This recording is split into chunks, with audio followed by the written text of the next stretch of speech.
Hello పిల్లలు, ఇక్కడ సభపై ఉన్న పెద్దలందరికీ నమస్కారం.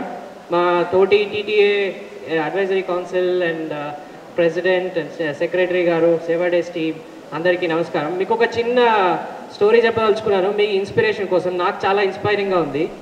ఇక్కడ నెమలిలో ప్రస్థానం ప్రారంభించి మాణిక్ భవన్లో చదువుకొని, అక్కడ నుంచి కిల్లా జూనియర్ కాలేజ్లో చదువుకొని, ఆ తర్వాత బీటెక్, ఆ తర్వాత ఎంటెక్, గేట్లో 99%, 99%తో ఉత్తీర్ణత సాధించి తర్వాత ఎంటెక్ చేసి 90sలోనే అక్కడ అమెరికాకి వెళ్ళి, అప్పట్లో సెల్ ఫోన్స్ అవన్నీ లేకుండానే చాలా దూరం ఆఫీస్కి ప్రయాణించాల్సి వస్తే ఎలా అని తర్జన భర్జన పడుతూ తన తోటి ఉద్యోగుల్ని అడిగి వాళ్ళకి కొంచెం డబ్బులు పే చేసి కష్టపడి అదంతా, అంటే ఎవరు మార్గదర్శకులు లేకుండా అప్పట్లోనే అమెరికాకి పయనించిన మోహన్ అన్నని చూస్తే నాకైతే చాలా ఇన్స్పైరింగ్గా ఉంది. నిజంగానే మీ అందరూ ఒక్కసారి గట్టిగా చప్పట్లు మోహన్ అన్నకి.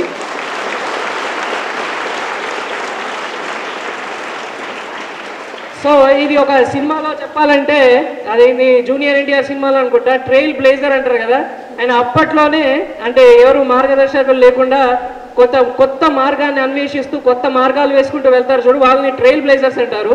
సో ఇప్పుడు ఆయన్ని చూస్తుంటే నాకు అలా అనిపిస్తుంది. ఇప్పుడు ఇన్ని మంచి పనులు చేసి ఇక్కడ నెమ్లీలో ప్లస్ అక్కడ అంటే ఆయన సొంతంగా మార్గం ఏర్పరచుకొని ఆ తర్వాత తన పుట్టిన గ్రామానికి మళ్ళీ గివింగ్ బ్యాక్ ఇవ్వడం అసలు ట్రూ ఇన్స్పిరేషనల్ స్టోరీ. మీరందరూ దాని నుంచి ఇన్స్పైర్ అవ్వాలి, మీరందరూ ఆయనంతో వాళ్ళు కావాలి. మీరు డిఫరెంట్ ఫీల్డ్స్లలో ప్లస్ చేస్తూ గ్రామాల్ని జిల్లాల్ని అన్ని అభివృద్ధి పరచాలి అని కోరుకుంటూ థ్యాంక్స్, బాయ్.